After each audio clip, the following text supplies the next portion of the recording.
Hello student, circle के पिछले class में हम लोग सर्कल का इक्वेशन एंड उस पर क्वेश्चन किए थे। आज हम लोग उसका नेक्स्ट पार्ट करेंगे और पिछले क्लास का रिवीजन भी। स्टैंडर्ड इक्वेशन ऑफ सर्कल बोलो क्या होता है? X square plus Y square equal to A square. Standard equation means center should be origin. यदि center alpha beta radius a है, then equation of circle will be x minus alpha का whole square plus Y minus beta का whole square equal to A square. General equation of circle x square plus Y square plus 2gx plus 2fy plus C equal to 0, जिसका centre minus g minus f, radius root under g square plus f square minus c. कोई भी second degree का equation circle को represent यदि कर रहा है तो तीन कंडीशन फुलफिल होना चाहिए।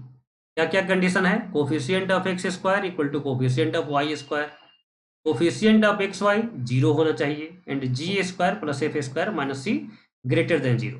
पॉइंट सर्कल का मतलब क्या है? Circle with radius zero.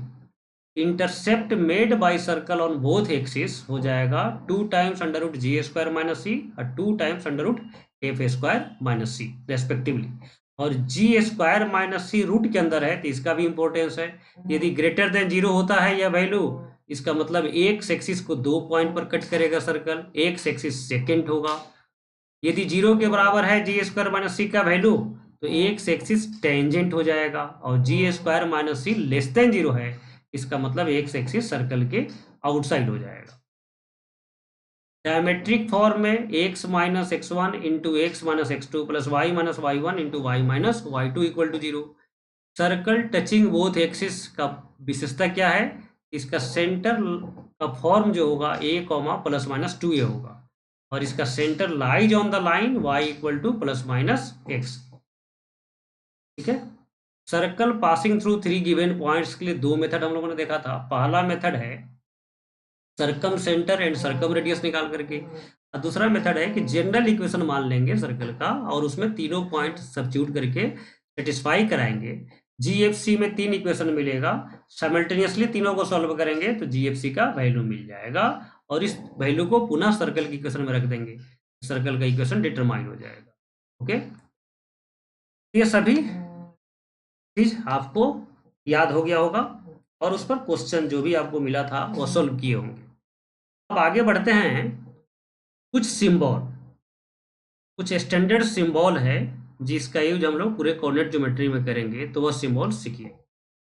S का मतलब है x square plus Y square plus 2gx plus 2fy plus c. जैसे सर्कल का जनरल इक्वेशन हम लोग पिछले क्लास में पढ़े थे, x square plus Y square plus 2gx plus 2fy plus C equal to zero. अब आर एच एस जीरो हो गया तो जो एल एच एस में एक्सप्रेशन है इसका सिंबल एस हो जाएगा, एस।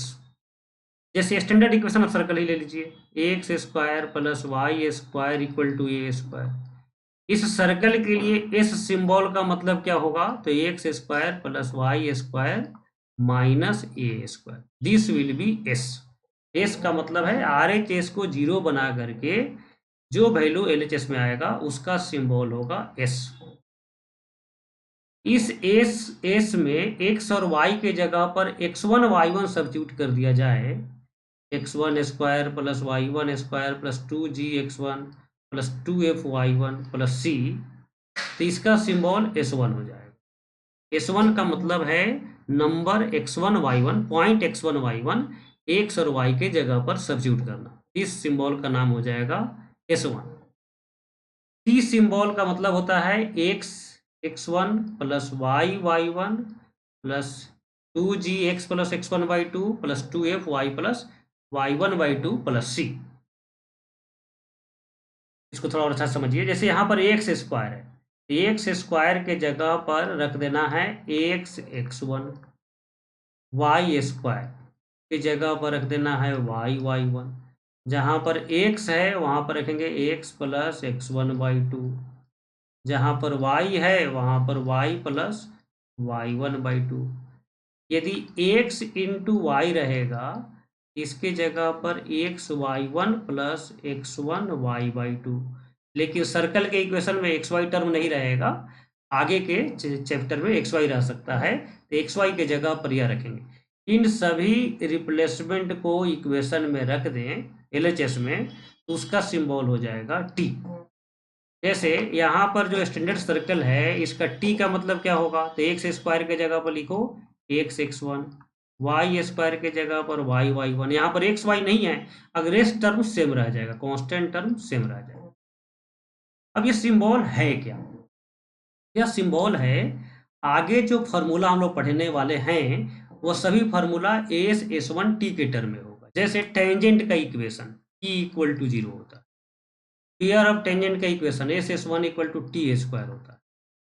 अब ये सर्कल में टेंजेंट का इक्वेशन आपको याद रखने के लिए इतना बड़ा फॉर्मूला याद ही रखना है कि X x one plus Y Y one minus A square equal to zero. Simply याद रखेंगे T equal to zero. Pair of tangent का फॉर्मूला क्या हो जाएगा, S S one equal T square. S का मतलब यह सिंबल का जो वैल्यू है वह रख देना है, एस वन का मतलब यह, और टी का मतलब यह। बहुत बड़ा फॉर्मूला हो जाएगा। तो फॉर्मूला का ओरिजिनल फॉर्म में याद रखेंगे तो बहुत बड़ा दिखेगा, सिंबल में याद करेंगे तो बहुत ही सिंपल होगा। तो यह सिंबल आपको काफ़ी हेल्प करेगा फार्मूला को एक्सप्रेस करने में, याद रखने में और अप्लाई करने में। और केवल सर्कल ही नहीं, आगे का चैप्टर जैसे पैराबोला पढ़ना है, पैराबोला का इक्वेशन होता है Y square equal to 4x, तो इसका भी एस लिखने का मतलब वही होगा Y square minus 4x। T लिखने का मेथड सेम रहेगा Y Y one minus 4a X plus X one by two. और इसको एक्स्ट्रा जीरो से इक्वेट कर दीजिए तो यह पैराबोला का टेंजेंट का इक्वेशन हो गया। S S one equal T square parabola का भी टेंजेंट हो जाएगा। तो फॉर्मूला सिंबल में सेम रहेगा, वैल्यू अलग अलग होगा लेकिन वैल्यू भी लिखने का पैटर्न सबका सेम रहेगा। यह सिंबल कोऑर्डिनेट ज्योमेट्री के लिए काफ़ी यूजफुल है और यह पूरे चैप्टर में, पूरे कोऑर्डिनेट ज्योमेट्री में अप्लाई होगा। तीन तरह का सिंबल समझ गए। एस का मतलब आर एच एस को जीरो बना करके जो वैल्यू आएगा उसको एस लिखेंगे। इस एस में एक्स के जगह पर एक्स वन, वाई के जगह पर वाई वन रख दीजिए तो उसका सिंबल एस वन हो जाएगा। और टी का मतलब हो गया एक्स स्क्वायर के जगह पर एक्स एक्स वन रिप्लेस करना, वाई स्क्वायर के जगह पर वाई वाई वन रिप्लेस करना, एक्स के जगह पर X plus X one by two, Y के जगह पर Y plus Y one by two, X into Y के जगह पर X Y one plus X one Y by two. हालांकि सर्कल में एक्स वाई नहीं रहेगा और रेस्ट टर्म सेम रहेगा। ये तीन तरह का सिंबल हो गया। अब नेक्स्ट पॉइंट देखिए, point and circle. Point and circle पर क्वेश्चन क्या क्या हो सकता है। जैसे एक सर्कल है, यह गिवन सर्कल है, एस इक्वल टू जीरो। अब सिंबल लिखने से कितना फायदा हो रहा है, नहीं तो पूरा लिखना पड़ता है x square plus Y square plus two G X plus two F Y plus C equal to zero. Symbol के टर्म में लिखना और याद रखना और डिराइव करना, एवरीथिंग इजियर हो जाएगा। और चूंकि सभी चैप्टर में सिंबल का सेंस सेम होता है, इसलिए एक चैप्टर का ही फॉर्मूला याद हो गया तो समझिए रेस्ट चैप्टर में भी सेम फॉर्मूला होल्ड करेगा।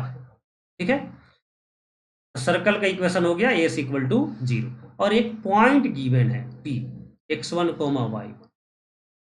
तो बिना ग्राफ बनाए हुए, तो रफ फिगर बना रहे हैं, ग्राफ पेपर और प्लॉट बिना किए हुए आपको पता करना है कि यह पी सर्कल के आउटसाइड है या सर्कल के अपॉन है या सर्कल के इनसाइड है।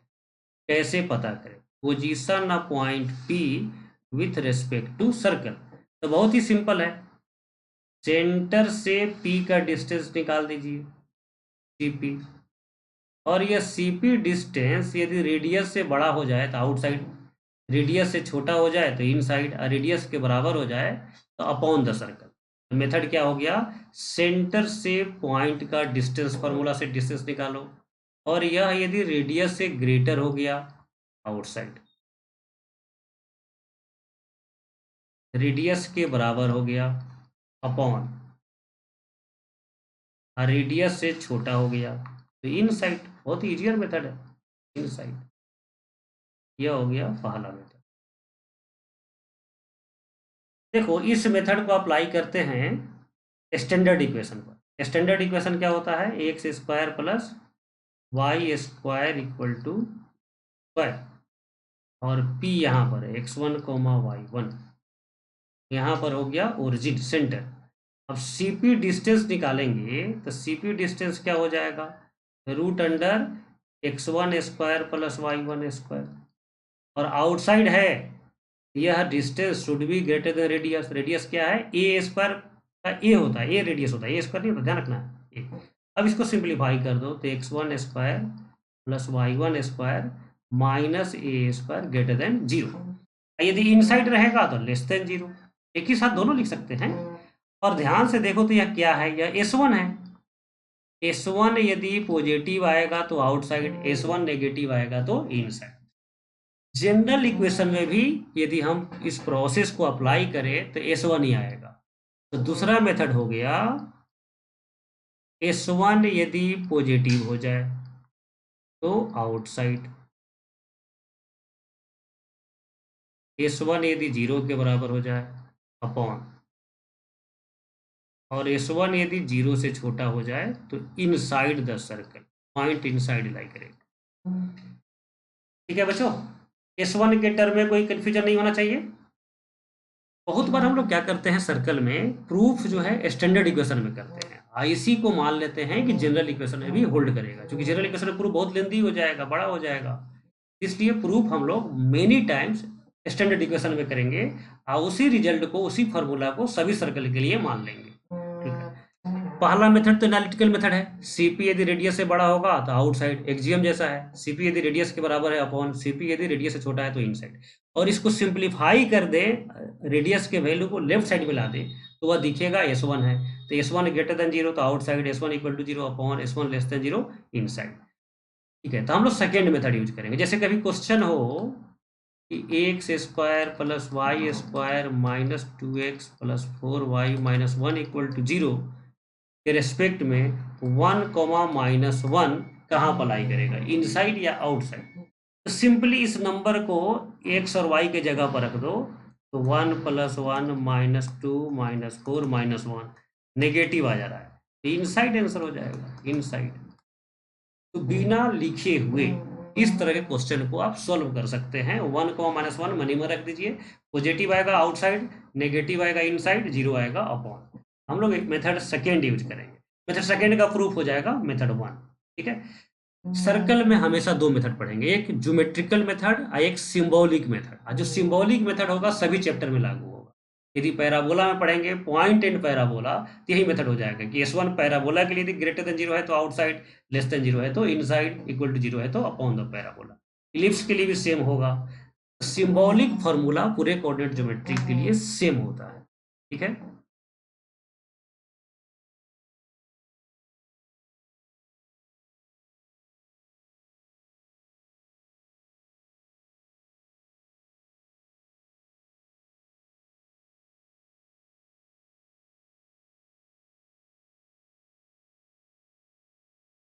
Next, minimum and maximum distance of A point from a circle. अब यहाँ पर कहा जा रहा है कोई सर्कल है जिसका इक्वेशन दिया गया है S इक्वल टू 0 और एक पॉइंट दिया गया है x1, y। सर्कल के सरकमफ्रेंस से P का मिनिमम डिस्टेंस क्या होगा, मैक्सिमम डिस्टेंस क्या होगा। तो बहुत ही ओबियस है, सेंटर को P से ज्वाइन कर दें और इसको एक्सटेंड कर दें, डायमीटर बन जाएगा, यह सेंटर हो गया, यह A मान ले या B मान ले। तो A पॉइंट से जो P का डिस्टेंस होगा वही हो जाएगा मिनिमम डिस्टेंस, और B पॉइंट से जो P का डिस्टेंस होगा वह हो जाएगा मैक्सिमम डिस्टेंस।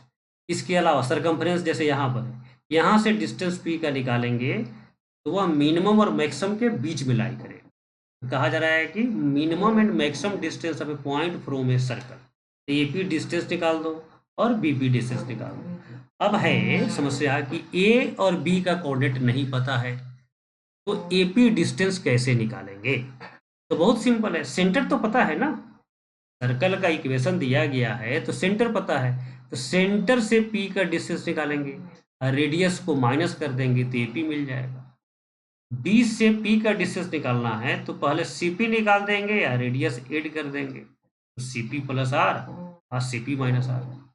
ठीक है, लेकिन इस फिगर में आप देखें तो P आउटसाइड लाई कर रहा है, यदि P इनसाइड लाई करे तो क्या सेम फार्मूला होगा या डिफरेंट फार्मूला होगा, चेक कर लेते हैं। यह मान लो सेंटर है, यह मान लो P है। अब इसको हम लोग मिला करके एक्सटेंड किए, सी और पी को मिला दिया और फिर एक्सटेंड कर दिया और इधर भी एक्सटेंड कर दिया। तो ए पी डिस्टेंस मिनिमम अभी भी है और पी से पी का जो डिस्टेंस है वह मैक्सिमम डिस्टेंस, मैक्सिमम डिस्टेंस। अब देखो सी पी है या सी पी डिस्टेंस पता है और सी से ए का डिस्टेंस रेडियस है, तो रेडियस से माइनस करना पड़ेगा सी पी। यदि पी लाइट इनसाइड हो तो आर माइनस सी पी करना होगा, लेकिन मॉड रख दे या सी पी माइनस आर ही रखे तो कोई फर्क नहीं पड़ता है। मैक्सिमम के लिए यह आर है या सी पी डिस्टेंस है, तो सी पी प्लस आर। यह दोनों फॉर्मूला पॉइंट कहाँ पर है उससे मतलब नहीं रखता है। यदि P आउटसाइड है चाहे P इनसाइड है, मिनिमम डिस्टेंस के लिए Cp माइनस आर और मैक्सिमम डिस्टेंस के लिए Cp प्लस आर ही होगा। ठीक है, ये दोनों को याद रखना है आपको। मॉड क्यों दिया गया है? क्योंकि P जब इनसाइड होगा तो R माइनस Cp होगा, तो दो फॉर्मूला क्यों याद रखेंगे? मॉड रखेंगे तो सेम फॉर्मूला दोनों पोजीशन के लिए हो जाएगा। ठीक है, अब नेक्स्ट क्वेश्चन आ सकता है पॉइंट एंड सर्कल पर, nearest and farthest point on circumference of a circle from A given point. इसका मतलब क्या है समझिए।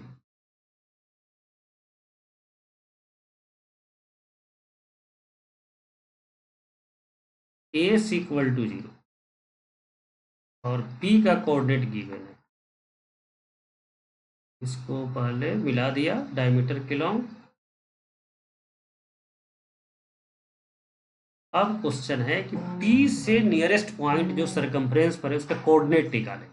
डिस्टेंस निकालना तो बहुत आसान था, Cp से रेडियस को माइनस कर देंगे, लेकिन अब कहा जा रहा है कि नियरेस्ट पॉइंट का कोऑर्डिनेट निकालिए। ए का कोऑर्डिनेट कैसे निकाला जाए,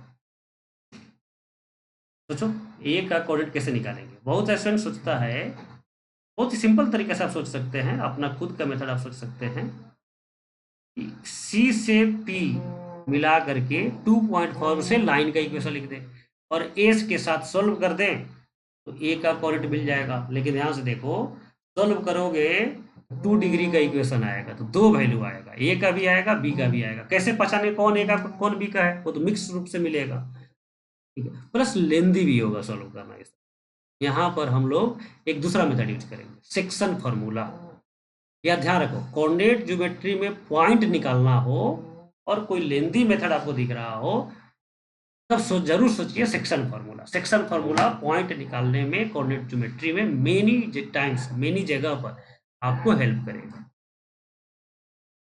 तो सेक्शन फार्मूला कैसे यूज करेंगे? सी पता है, पी पता है और यह रेडियस भी पता है और यह Cp माइनस आर भी पता है, तो रेशियो पता चल गया, R is two Cp minus R. Minimum distance निकाल देंगे ना, Cp से R को माइनस कर देते AP हो जाएगा, तो Ca बाई AP रेशियो मिल गया। तो सेक्शन फार्मूला यूज कर दो, A का कोऑर्डिनेट मिल जाएगा। अब फिर B को हम अल्फा बीटा मान लें और A का कोऑर्डिनेट निकाल चुके हैं सेक्शन फार्मूला से, तो मिड पॉइंट निकाल दें और C सेंटर से इक्वेट कर दें तो अल्फा और बीटा का वैल्यू भी मिल जाएगा। ठीक है बच्चों, निकल जाएगा। इसलिए पूरा स्टेप वाइज मेथड नहीं लिखा गया है, आप इसको मेन पॉइंट समझिए। First use position of point with respect to circle. पहले पोजीशन चेक कीजिए, क्योंकि इसमें आउटसाइड होगा और इनसाइड होगा तो प्रोसेस में थोड़ा अंतर हो जाएगा। यदि मान लो पॉइंट इनसाइड है, सेंटर यहाँ पर है, तो सी पी यह हो गया ए और इधर हो गया बी। अब देखो ए निकालना है तो ए सी हो गया रेडियस, सीपी हो गया सीपी हो गया रेडियस। ये तो सीपी तो पता ही है, एपी निकाल सकते हैं, रेडियस माइनस सीपी। यह डिस्टेंस और यह डिस्टेंस निकल जाएगा तो रेशियो पता चल जाएगा। लेकिन यहाँ पर ए चूंकि आउटसाइड है तो एक्सटर्नल डिवीजन यूज करना पड़ेगा, और जब ये एक्सटर्नल डिवीजन यूज करेंगे तो एपी बाई नहीं, सी ए बाई ए पी यूज करना पड़ेगा आपको रेशियो। इस बात को ध्यान रखेंगे, इंटरनल डिवीजन और एक्सटर्नल डिवीजन यूज करना पड़ेगा। या आप ऐसा भी यूज कर सोच सकते हैं कि हम क्या करें, ए को मान लें, आप एक्सटर्नल डिवीजन यूज नहीं करना चाहते, ए को मान लें कुछ दूसरा एच कोमा के, ए को मान लिया और यही रेशियो रहने देते हैं। और सेंटर तो पता ही है, पी पता नहीं है, ठीक है। पी भी पता है, पी तो दिया रहेगा, ए पता नहीं है, तो ए को मान लिया एच के। अब इंटरनल डिवीजन फार्मूला यूज करके पी का कोऑर्डिनेट निकालेंगे। अब पी के कोऑर्डिनेट से इक्वेट कर देंगे, जो वैल्यू मिलेगा एच और के मिल जाएगा। तो आप चाहेंगे तो इंटरनल डिवीजन भी यूज कर सकते हैं, ठीक है। तो यहाँ पर अपना विवेक का यूज कीजिए और अपने सुविधा के अनुसार, चाहिए तो इंटरनल, चाहिए तो एक्सटर्नल डिवीजन फार्मूला यूज करेंगे। बस गलती नहीं होना चाहिए, इस बात का ध्यान रखेंगे, ठीक है। तो position of point, point and circle में पहला क्वेश्चन आएगा पोजीशन ऑफ पॉइंट, दूसरा आएगा मिनिमम डिस्टेंस मैक्सिमम डिस्टेंस, तीसरा क्वेश्चन आएगा nearest and farthest point on the circumference of a circle. Point circle दिया गया है, पॉइंट P -3,1 है। Find minimum maximum distance of P from the circle. क्योंकि minimum distance maximum distance निकालना है तो P का पोजीशन चेक करने की जरूरत नहीं है। P का पोजीशन, P को कहीं भी मान लिया। सेंटर निकालो सर्कल का, सेंटर कैसे निकालते हैं, तो हाफ करते हैं 1 और उसको हाफ करके साइन चेंज करेंगे -2, P हो गया -3,1। रेडियस भी निकाल लो, root under G² plus F² minus C, radius हो जाएगा 2। CP डिस्टेंस निकालो डिस्टेंस फार्मूला से, 1 -3 करेंगे 4, 16, यह हो जाएगा 9, 25, 5 हो जाएगा। तो मिनिमम डिस्टेंस क्या हो जाएगा, CP -R, यह फार्मूला होता है 3। मैक्सिमम डिस्टेंस क्या हो जाएगा, CP + R 7, ठीक है। Find nearest and farthest points on the circle from point -3,1। अब नियरेस्ट पॉइंट और फारदेस्ट पॉइंट सेम क्वेश्चन है क्या, हाँ क्वेश्चन तो सेम है, उस डेटा का यूज कर लेंगे। तो नियरेस्ट एंड फारदेस्ट पॉइंट निकालना है तो पहले पोजीशन चेक करेंगे। पोजीशन चेक करने के लिए -3,1 को सर्कल में रखेंगे, 9 + 1 + 6 + 4 + 1 पॉजिटिव आ रहा है, पॉजिटिव का मतलब हो गया आउटसाइड। अब फिगर बना लो, P को रखेंगे आउटसाइड -3,1, सेंटर कोऑर्डिनेट मिला था 1, -2, ये ज्वाइन करते हैं A, B। अब ये रेडियस पता है 2, टोटल डिस्टेंस था 5 - 2 3, ये हो जाएगा 3। तो रेशियो हो गया 2:3। यहीं पर यूज कर दो सेक्शन फार्मूला, 2 - 3 जा -6 + 3/m + n, फिर हो जाएगा 2 को मल्टीप्लाई करेंगे 1 से, 2 - 6/m + n, यह हो जाएगा -3/5 और यहाँ हो जाएगा -4/, एम मिल गया नियरेस्ट पॉइंट। फारदेस्ट पॉइंट निकालना है तो इसको मान लो अल्फा बीटा, और मिड पॉइंट ए और बी में अप्लाई कर दो और सेंटर से इक्वेट कर दो, तो अल्फा बीटा का वैल्यू मिल जाएगा, खुद करेंगे आप, हो जाएगा आपसे। पॉइंट एंड सर्कल के बाद अब देखेंगे line and circle. Line and circle में फर्स्ट पॉइंट है position of line, position of line with respect to circle. जैसे यह एक सर्कल है S = 0 और एक लाइन कहीं पर दिया गया है L = 0। कैसे चेक करें कि लाइन जो है सर्कल के आउटसाइड है या टच कर रहा है या कट कर रहा है, 2 पॉइंट पर।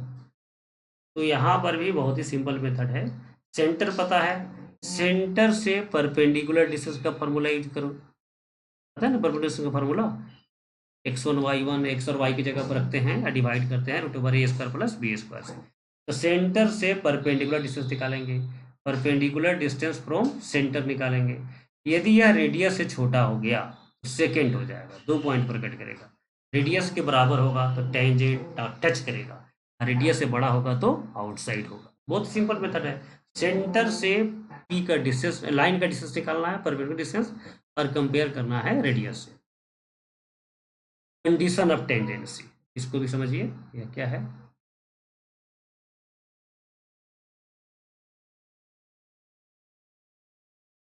एस इक्वल टू 0 और यहाँ पर एक लाइन है एल इक्वल टू 0। चेक करना है कि कंडीशन ऑफ टेंजेंसी क्या होगा। अभी देखे थे सेंटर से परपेंडिकुलर डिस्टेंस यदि रेडियस के बराबर हो जाए तो टेंजेंट होगा। कंडीशन टेंजेंसी का पहला मेथड हो गया perpendicular distance from centre equal to radius के बराबर हो जाए, this line will be tangent to the circle. ठीक है, अब देखो स्टैंडर्ड इक्वेशन के लिए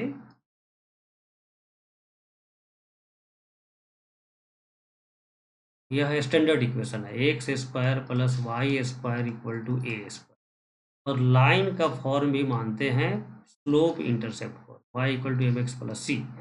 अब सेंटर इसका ओरिजिन है, इसमें परपेंडिकुलर डिस्टेंस निकालेंगे क्या हो जाएगा x zero y zero mod c by root under m square plus 1, और रेडियस के बराबर, रेडियस क्या है ए, स्क्वायरिंग करें बोथ साइड्स तो फॉर स्टैंडर्ड सर्कल क्या हो जाएगा c square equals to A square into 1 plus M square हो जाएगा। इसको याद रखना है as a formula.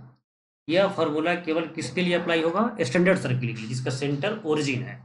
Standard circle के लिए कोई लाइन टेंजेंट कब होगा, जब c square equal to A square into 1 plus M square. अच्छा मेथड 2 मान लो भूल भी गया तो पहला मेथड यूज कर देंगे, फर्स्ट मेथड ही मेन मेथड है। फर्स्ट मेथड सेकेंड मेथड का जननी है, सेकेंड मेथड फर्स्ट मेथड से ड्राइव हुआ है। Perpendicular distance from centre equal to radius for standard circle c square equal to A square into 1 plus M square. एक तीसरा method भी है y equal to M x plus c, या कोई भी लाइन का इक्वेशन है एल इक्वल टू 0, इसमें y के जगह पर सब्स्टिट्यूट कर दे, x में क्वाड्रेटिक इक्वेशन बन जाएगा और उसको सॉल्व करें। सॉल्व भी नहीं करना है, डी निकालना है, x में क्वाड्रेटिक इक्वेशन बनना है और डी निकालना है। डी यदि मान लो पॉजिटिव आ गया, लाइन और सर्कल को सॉल्व करेंगे, solve equation of line and circle, ठीक है, और उसके बाद डी निकालेंगे। यदि डी मान लो पॉजिटिव आ गया तो आउटसाइड हो जाएगा। चलो इस मेथड को यहीं पर जिक्र कर लेते हैं, पोजीशन ऑफ लाइन। ठीक है, तो छोड़ देते हैं, यहीं पर आते हैं। डी यदि 0 के बराबर आ जाए, डी यदि 0 के बराबर है, 0 से बड़ा आएगा तो आउटसाइड, 0 से छोटा आएगा तो 2 पॉइंट पर कट करेगा। डी यदि 0 के बराबर आ जाए, इसका मतलब क्या है, 2 रूट नहीं एक ही रूट है, 2 पॉइंट पर नहीं कट करा, 1 पॉइंट पर कट करा, 1 पॉइंट पर कट करेगा तो 1 पॉइंट पर टच करा तो टेंजेंट हो जाएगा। ये तीसरा मेथड हो गया डी इक्वल टू 0 का। कंडीशन ऑफ टेंजेंसी 3 हो गया, 3 मेथड हो गया। तीनों मेथड मंत्र की तरह याद रहना चाहिए। ठीक है, जब भी कभी जूम पर क्लास रखेंगे तो ये तीनों मेथड आपको सुनेंगे। कंडीशन ऑफ टेंजेंसी का पहला method perpendicular distance from centre equal to radius, दूसरा method c square equal to A square into 1 plus M square, तीसरा मेथड है डी इक्वल टू 0। कौन मेथड कहाँ यूज होगा, तो सर्कल में पहला मेथड बेस्ट मेथड है, perpendicular distance from centre equal to radius. यदि ये स्टैंडर्ड सर्किल है तो पहला मेथड भी यूज कर सकते हैं, और याद है तो डायरेक्ट भी लिख सकते हैं c square equal to A square into 1 plus M square. Third method circle में यूज नहीं करना, ये लेंदी हो जाएगा। पैराबोला इलिप्स हाइपरबोला जब आएगा तब थर्ड मेथड यूज करें। ठीक है, पैराबोला में सेंटर नहीं होता है, इलिप्स में सेंटर होता है लेकिन सर्कल जैसा नहीं होता है, तो फर्स्ट सेकेंड मेथड इलिप्स में पैराबोला हाइपरबोला में यूज नहीं कर सकते। थर्ड मेथड जो है सबके लिए है, फर्स्ट मेथड सर्कल के लिए है और सेकेंड मेथड स्टैंडर्ड सर्कल के लिए। ओके, क्वेश्चन देखिए, find value of lambda if इतना भी टेंजेंट टू द सर्कल। अब टेंजेंट है या लाइन, पहला मेथड यूज करो। चलो याद करो एक बार, कंडीशन ऑफ टेंजेंसी का 3 मेथड, मेरे साथ बोलो। पहला मेथड क्या है? Perpendicular distance from centre equal to radius. दूसरा मेथड क्या है? C square equal to A square into 1 plus M square. लेकिन यह किसके लिए अप्लाई होगा? Only for standard circle. किसी भी कर्व के लिए तीसरा मेथड क्या है? D equal to 0। यहाँ पर कौन मेथड यूज करेंगे तीनों में? फर्स्ट मेथड यूज करेंगे। तो पहले एक फिगर बना लेते हैं। सर्कल का सेंटर बोलो क्या होगा? सेंटर होगा -3 -1। हाफ करके साइन चेंज करना है। रेडियस भी निकाल लेते हैं। लाइन का फिगर ऐसे बना देते हैं। रेडियस बोलो क्या होगा? √g² plus f² minus c √5, यह होगा रेडियस। अब क्या करेंगे? टेंजेंट होने के लिए perpendicular distance from centre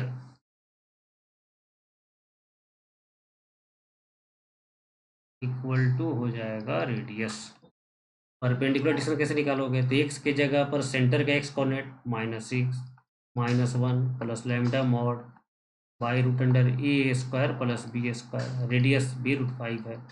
simplify करो, लैम्डा -7 इक्वल टू, ये 5 हो जाएगा, मॉड हटाएंगे तो +-5 +5 -5। लैम्डा का 2 वैल्यू मिलेगा 12 और 2, ये आंसर हो जाएगा। तो जब भी कोई लाइन टेंजेंट है, उसमें कुछ अननोन है और उस अननोन का वैल्यू निकालना है, तो ऑलवेज यह मेथड यूज कीजिए, perpendicular distance from centre equal to radius. 2 value होगा, यहाँ पर एक ही वैल्यू दिया गया है, इसलिए आंसर को हटा देते हैं। हल कट गया, हल हो गया, और इधर चिल दिया सर। बोलो थोड़ा कट के सकते नहीं। अब नेक्स्ट क्वेश्चन है, find the value of lambda if इतना भी टेंजेंट टू द सर्कल। ये जस्ट प्रैक्टिस के लिए है, यह बहुत ही इंपॉर्टेंट मेथड है, और तीनों मेथड आपको मंत्र की तरह याद रखना है। वह हर चैप्टर में पूछेंगे, हमेशा पूछते रहेंगे, और हमेशा वह यूज भी होता रहेगा। ठीक है, तो यह क्वेश्चन आप खुद सॉल्व करेंगे और आंसर लाएंगे। नेक्स्ट क्वेश्चन है, find value of lambda if इतना touches the circle.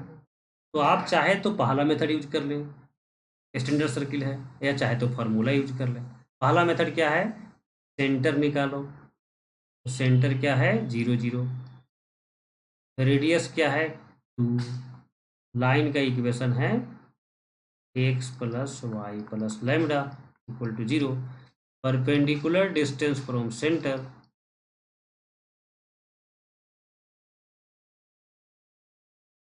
Equal to radius.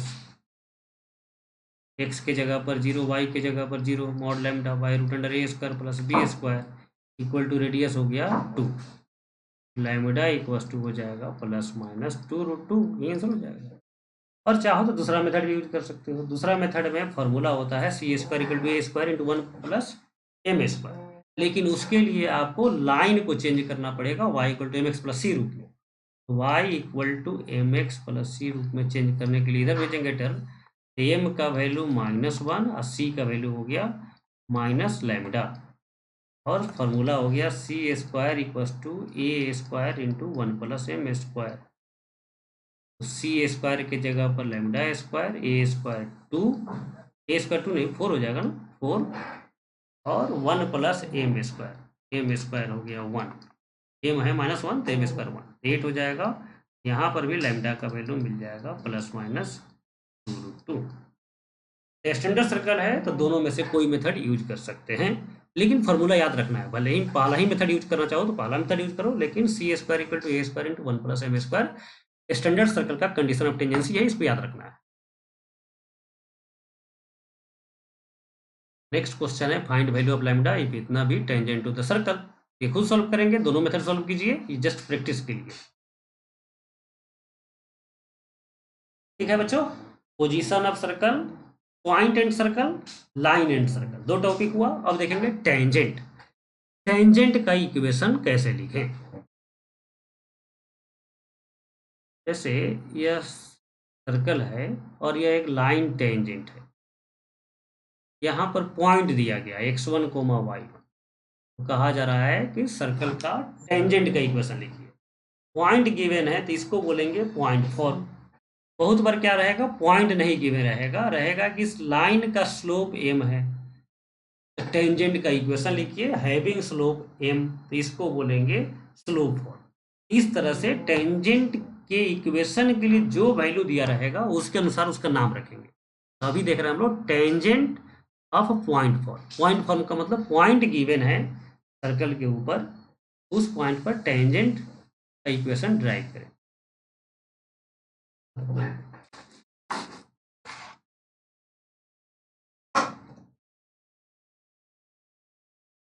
देखो बच्चे, सर्कल हो गया x square plus Y square equal to a, तो सेंटर हो गया 0 0, और इस पर एक पॉइंट गिवन है x1 y1। कह रहा है कि इस पॉइंट पर सर्कल का इक्वेशन ड्राइव करें।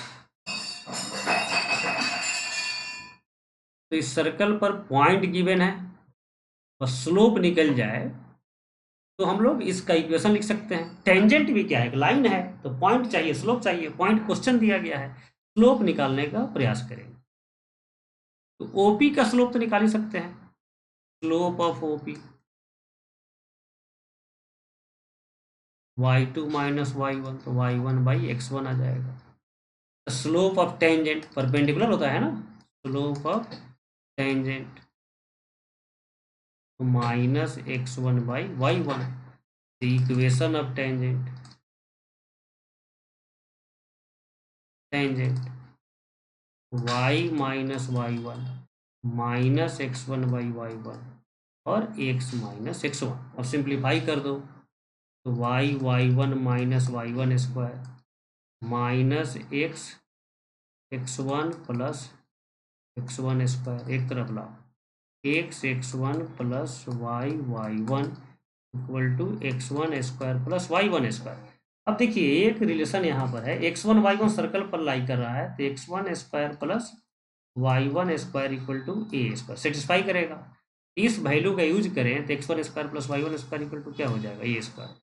इक्वेशन ऑफ टेंजेंट मिल गया x1 plus y1 minus A square equal to 0।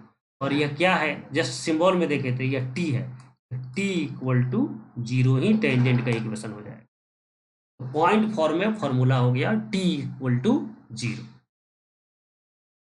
यदि पॉइंट गिवन है कर्व पर, टेंजेंट का इक्वेशन लिखने के लिए अब इतना डेरिवेशन नहीं करना है, इतना नहीं लिख रहे हैं, सिंपली t इक्वल टू 0 लिख देना है। t कैसे लिखते हैं, तो एक्स स्क्वायर के जगह पर x1, वाई स्क्वायर के जगह पर y1, x के जगह पर x प्लस x1/2, y के जगह पर y प्लस y1/2, और रेस्ट टर्म को सेम रख देना है, तो वहीं आ जाएगा टेंजेंट का इक्वेशन। ठीक है, यह प्रूफ हम लोग किए स्टैंडर्ड सर्कल के लिए। सेम प्रूफ जो है अप्लाई हो जाएगा जनरल सर्कल के लिए भी और अदर कर्व के लिए। ठीक है, स्लोप फॉर्म। अब स्लोप दिया गया है तो कहा जा रहा है टेंजेंट का इक्वेशन लिखे। यह सर्कल है एस इक्वल टू 0 और इस लाइन का स्लोप दिया गया है m। कहा जा रहा है टेंजेंट का इक्वेशन लिखिए। तो क्या,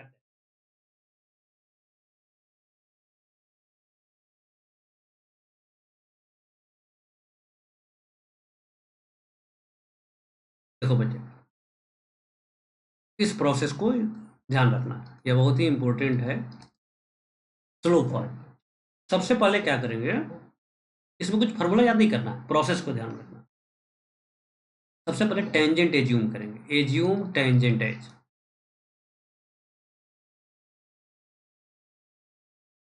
y equal to M x plus C. m तो पता है, c केवल अननोन है, c लगाना है, निकालना है। c निकालने के लिए क्या करेंगे, इस इक्वेशन पर apply condition of tangency, condition of tangency, condition of tangency apply करेंगे। तीन मेथड पढ़े थे ना condition of tangency, perpendicular distance from centre equal to radius, दूसरा मेथड था स्टैंडर्ड सर्कल के लिए c square equal to A square into 1 plus M square, और पैराबोला एलिप्स हाइपरबोला के लिए था डी इक्वल टू 0। तो तीन में से सर्कल चूंकि चैप्टर है तो पहला मेथड यूज करेंगे, तो अप्लाई कंडीशन ऑफ टेंजेंसी, तो गेट वैल्यू ऑफ सी, सी का वैल्यू मिल जाएगा, वैल्यू ऑफ सी सी का वैल्यू फिर सब्स्टिट्यूट कर दीजिए तो आंसर आ जाएगा। यही दो स्टेप है, पहले टेंजेंट मानना है और फिर कंडीशन ऑफ टेंजेंसी अप्लाई करना। और यह मेथड कभी भूलना नहीं, नेवर फॉरगेट। ये इसलिए लिख रहा है ना क्योंकि स्टूडेंट भूल जाता है, तो आपको केयरफुल रहने के लिए यह मेथड भूलना नहीं है, नेवर फॉरगेट। वह 3 मेथड मंत्र की तरह याद रखना है कंडीशन टेंजेंसी में, और स्लोप फॉर्म में भी यह भूलना नहीं है मेथड। ओके, अब question, find equation of tangent to the circle with slope 2। Slope 2 दिया गया है, यहाँ फिगर भी बनाने की जरूरत नहीं है। हम लोग क्या करेंगे, लेट टेंजेंट मान लें y equal to 2x plus c. इसको एक तरफ ला के लिख लो, 2x minus y plus C equal to 0। अब सेंटर निकालो, सर्कल का सेंटर क्या है 1 कोमा माइनस 2, रेडियस निकाल के देखोगे 2 आएगा। कंडीशन ऑफ टेंजेंसी अप्लाई कर दो,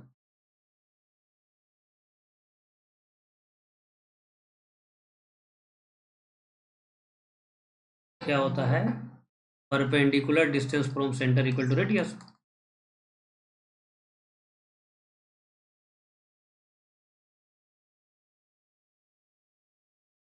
परपेंडिकुलर डिस्टेंस क्या हो जाएगा, सेंटर का कोऑर्डिनेट एक्स वाई की जगह पर रखोगे, 2 plus C mod by root under A square plus B square root 5 equal to radius हो गया 2, तो 4 plus C mod equals to 2 root 5, mod हटाएंगे तो प्लस माइनस हो जाएगा, तो -4 प्लस माइनस 2 रूट 5, और इस नंबर को रख दीजिए वहाँ पर।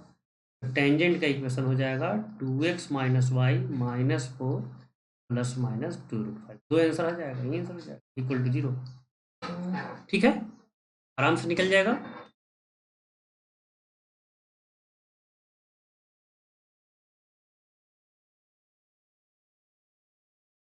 नेक्स्ट क्वेश्चन, नेक्स्ट अब क्वेश्चन नहीं है, एक नोट है। For standard circle tangent in slope form, यदि स्टैंडर्ड सर्कल है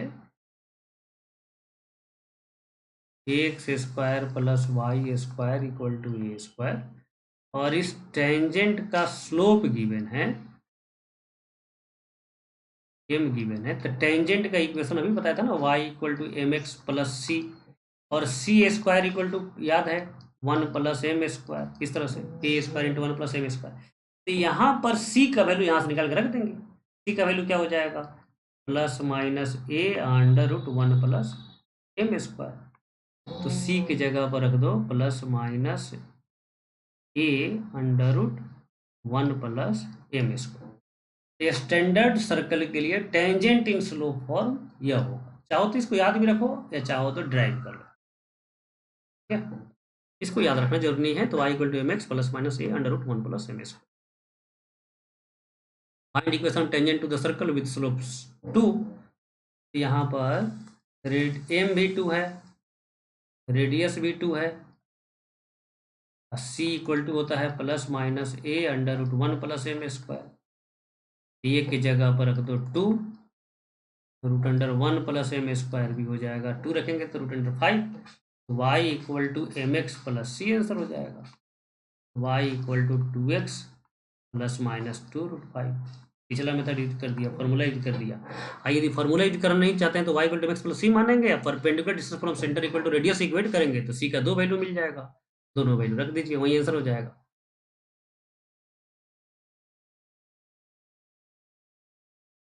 पैरामेट्रिक कोऑर्डिनेट,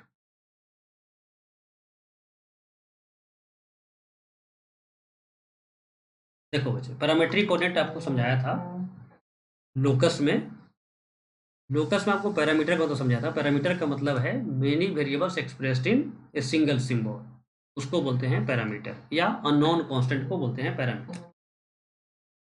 और स्ट्रेट लाइन में पढ़े थे parametric equation x equal to x1 plus minus R cos theta, y equal to y1 plus minus R sine theta. Every chapter में एक आएगा parametric coordinates, parametric equation. Parametric coordinate का मतलब क्या होता है समझे, जैसे कोई लाइन है y equal to X plus 5, और इस पर कोई पॉइंट मानना है, इस लाइन पर मान लो पॉइंट एज्यूम करना है, तो आप क्या मानेंगे x1 y1, x1 y1 मानेंगे तो इसको सेटिस्फाई भी करना होगा। यहाँ पर 2 अननोन है तो इसका वैल्यू निकालने के लिए 2 इक्वेशन सोल्व करना पड़ेगा।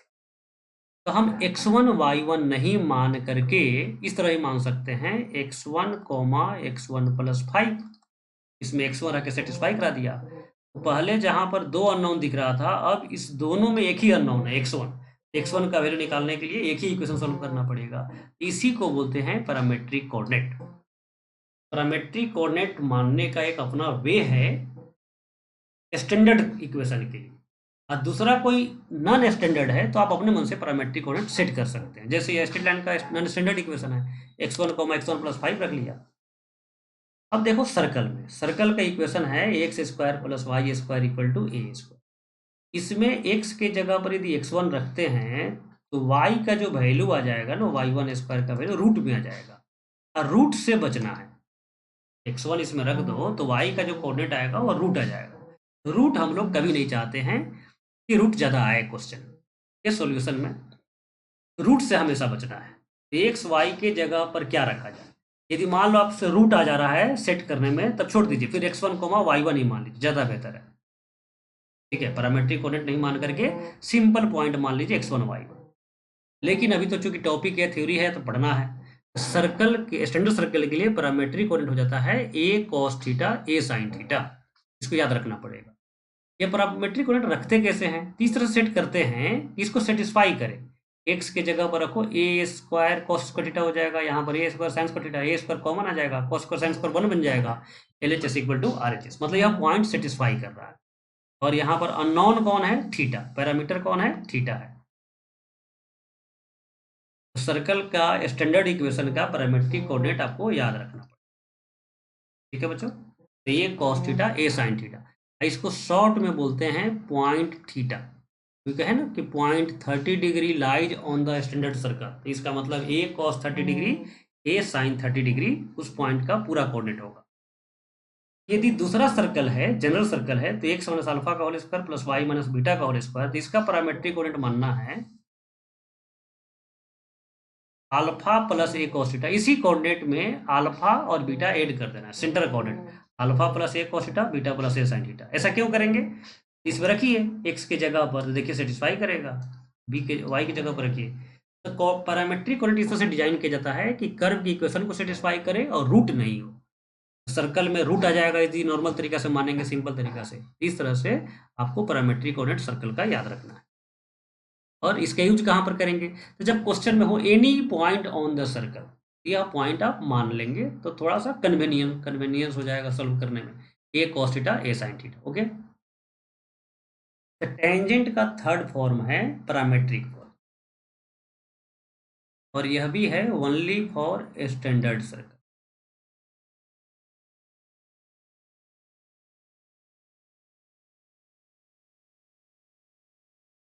यदि स्टैंडर्ड सर्कल का इक्वेशन गिवन है x square plus Y square equal to A square, और इस पर एक पैरामेट्रिक पॉइंट दिया गया है A cos theta A sin theta, तो इस पर टेंजेंट का इक्वेशन लिखिए। तो पैरामेट्रिक कोऑर्डिनेट भी तो पॉइंट ही है, तो वही फॉर्मूला यूज करेंगे, t equal to zero. T equal to zero कैसे लिखते हैं, एक्स स्क्वायर के जगह पर x1, वाई स्क्वायर के जगह पर y1 equal to A square, x1 के जगह पर रख दो ए cos थीटा, y1 के जगह पर रख दो A sin theta equal to A square. एक ये कैंसिल कर लेंगे तो आ जाएगा X cos theta plus Y sin theta equal to A cancel हो गया तो ये बच जाए। तो पैरामेट्रिक फॉर्म में स्टैंडर्ड सर्किल का टेंजेंट का इक्वेशन यह है। ठीक है, आया रियली क्या है, तो टी इक्वल टू जीरो है, तो इसको याद रखने की जरूरत नहीं है। पैरामेट्रिक फॉर्म लेस इंपॉर्टेंट है, लिस्ट इंपॉर्टेंस का है, तो इसको जो है आप छोड़ सकते हैं। जब भी जरूरत पड़ेगा T equal to zero use करेंगे। ओके, तो तीन फॉर्म में टेंजेंट का इक्वेशन हो गया, पॉइंट फॉर्म, स्लोप फॉर्म और पैरामेट्रिक फॉर्म। ठीक है बच्चों, तो आज हम लोग टेंजेंट का इक्वेशन पढ़े, पॉइंट एंड सर्कल पढ़े, एंड लाइन एंड सर्कल पढ़े। इन सभी को रिवाइज कीजिए, क्लास नोट बनाइए, और जो प्रैक्टिस सीट है उससे सॉल्व सेलेक्ट करके क्वेश्चन सॉल्व कीजिए। नेक्स्ट टॉपिक हम नेक्स्ट क्लास में करेंगे, क्योंकि अभी टॉपिक वाइज हम लोग पढ़ रहे हैं, तो क्वेश्चन भी सॉल्व करना है टॉपिक वाइज। जो टॉपिक का क्वेश्चन नहीं पढ़े हैं उसका क्वेश्चन सॉल्व करेंगे तो एक भी क्वेश्चन नहीं सॉल्व होगा, आसान होते हुए भी। आपको ऐसा समझ में नहीं आना चाहिए कि क्वेश्चन सॉल्व नहीं हो रहा है और पता चला कि दूसरे टॉपिक का सॉल्व कर रहे हैं जो अभी तक पढ़े ही नहीं है। प्रैक्टिस शीट से चुन के क्वेश्चन सॉल्व करना है, जो पढ़ाई हो चुका है उसी का। और पीडीएफ नोट वीडियो के डिस्क्रिप्शन में लिंक दिया गया है, उस लिंक पर क्लिक करेंगे या उस कॉपी करके गूगल क्रोम में पेस्ट करेंगे, फिर क्लिक करेंगे, सर्च करेंगे, तो आपको पीडीएफ नोट मिल जाएगा। उस नोट को पहले डाउनलोड कर लीजिए, उसके हेल्प से अपना क्लास नोट बनाइए, फिर रिवाइज कीजिए, क्वेश्चन सॉल्व कीजिए। Okay, thank you.